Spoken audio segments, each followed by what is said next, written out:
Imagine a world where dinosaurs ruled the skies and forests thrived under a sun that never set. This isn't a dream. It's the Late Jurassic, and we're about to meet a creature that defies every stereotype about dinosaurs. This is no ordinary dinosaur. Meet Hypsilophodon, a fast, lithe, and surprisingly agile herbivore that could sprint like a modern-day gazelle, despite its name meaning high jaw. But here's the twist. Hypsilophodon wasn't just running for food. It was surviving in a world where danger lurked everywhere. Predators, storms, and the ever-present threat of extinction. Today, we're diving into the life of Hypsilophodon in its natural habitat.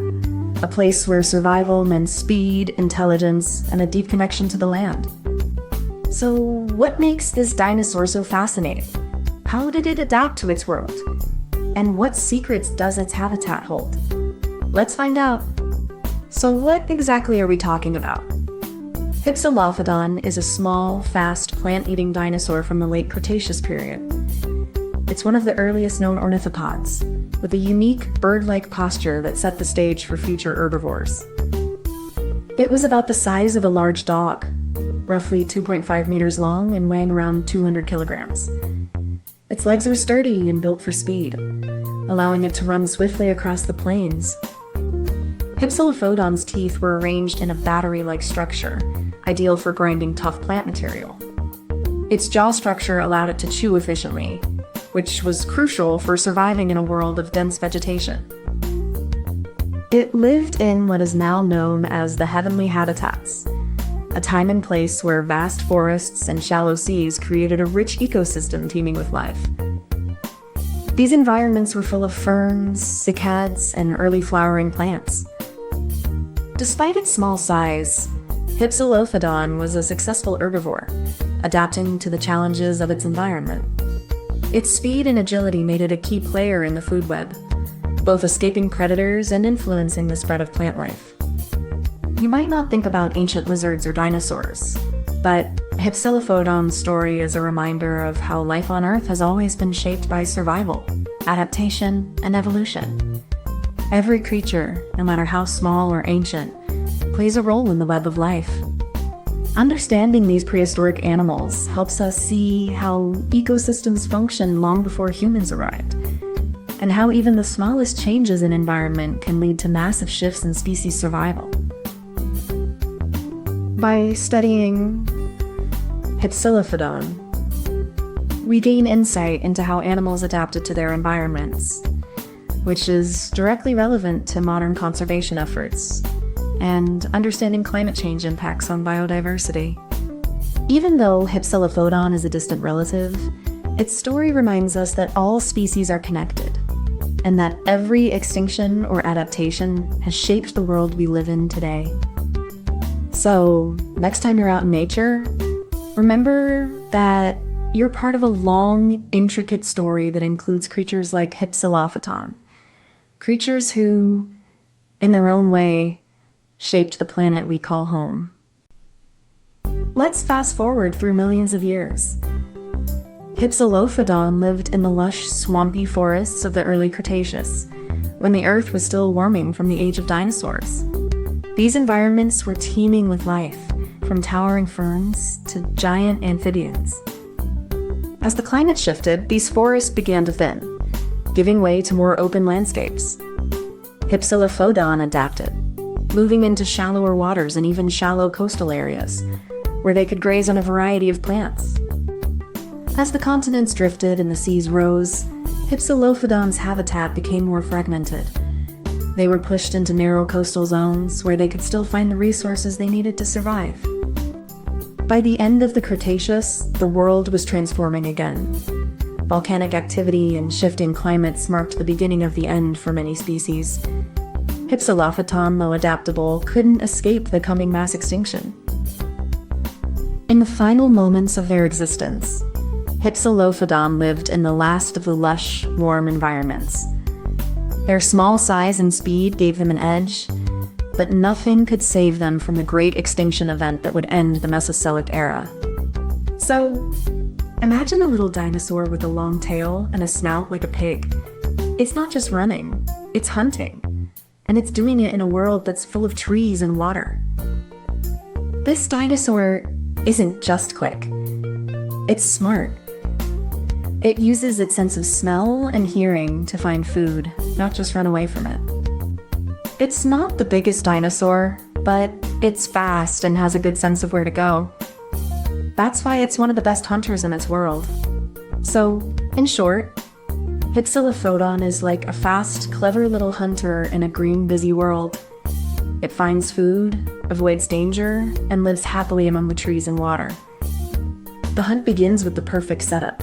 Hypsilophodon waits in the dense undergrowth of its lush, prehistoric habitat. Its body is low to the ground, blending seamlessly with the tall ferns and cycads that surround it. It's a predator on the prowl, not a prey animal. The dense vegetation provides both cover and a natural ambush spot, giving it a strategic advantage over its potential victims. The vegetation is not only a hiding place, but also a part of its environment. Hypsilophodon moves through it with precision, using the dense cover to remain undetected until the moment is right. This setup is the foundation of its hunting strategy: patience, stealth, and the ability to use the environment to its advantage.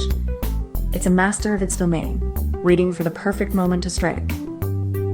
As Hypsilophodon closes in, its powerful legs drive it forward with a rhythmic, spring-like motion, each step a calculated burst of speed and precision. The tail acts as a counterbalance, stabilizing its body and helping to maintain control during the rapid acceleration toward its prey. Each stride is powered by a strong, flexible spine that acts as a spring, storing and releasing energy to maximize its acceleration. This combination of strength, agility, and precise movement makes Hypsilophodon one of the most efficient hunters among the early dinosaurs. Once the Hypsilophodon has positioned itself, it waits for the perfect moment. Its body is low, balanced, and ready to pounce. It's a hunter in disguise, blending into the underbrush. Its keen eyes scan the environment, detecting even the slightest movement. The brain processes the prey's position and movement in real time, calculating the best angle for attack. Then, with a sudden burst of speed, it launches forward. This burst is fueled by its powerful legs and a coiled body ready to strike with precision and force. But the twist? It doesn't rely on brute force alone. It uses its tail for balance and momentum, guiding its body like a pendulum to maintain control during the chase. This clever use of its body allows it to maneuver through tight spaces, making it a truly versatile and efficient hunter in the ancient world. Hypsilophodon's anatomy was built for speed and agility. Its hollow bones and long legs allowed it to move swiftly across the floodplains, while its strong jaw and teeth were perfectly adapted for slicing through tough vegetation. Its teeth, arranged in a tightly packed battery, suggest a diet of soft plants, likely ferns and cycads, that thrived in the warm, humid environments of the Cretaceous. Fossil evidence also hints at a social structure for Hypsilophodon. Trackways and group burrows suggest they lived in herds, which would have helped with protection and efficient foraging. These creatures were not just survivors. They were part of a complex ecosystem where predators, prey, and environmental shifts all played a role in shaping their evolution. By studying Hypsilophodon, we uncover more than just a dinosaur. We uncover the intricate dance of life in a world shaped by time, climate, and survival. Imagine a modern-day raccoon scurrying through a suburban garden, darting between bushes and fences with a mix of grace and clumsiness. That's Hypsilophodon in a way. Fast, efficient, and a little awkward in its own right. It's not about elegance. It's about survival. The same way the raccoon navigates a complex environment, Hypsilophodon used its speed and agility to evade predators and find food. Think of it like a robot programmed for survival, but with instincts and a dash of clumsiness. It's not about looking good, it's about getting by. So when we see Hypsilophodon running, we're not seeing a sleek predator. We're seeing a creature built for efficiency, not grace. And that's exactly what made it so successful in its world. The raccoon analogy isn't perfect, but it's the closest we can get to understanding how Hypsilophodon moved. Fast, instinctual, and a little strange. Before you go, if you enjoyed this, please give it a like and subscribe so you don't miss the next one. And tell us in the comments what you'd like us to make next. We read every single one. Thank you so much for watching. Comment this emoji if you made it to the end.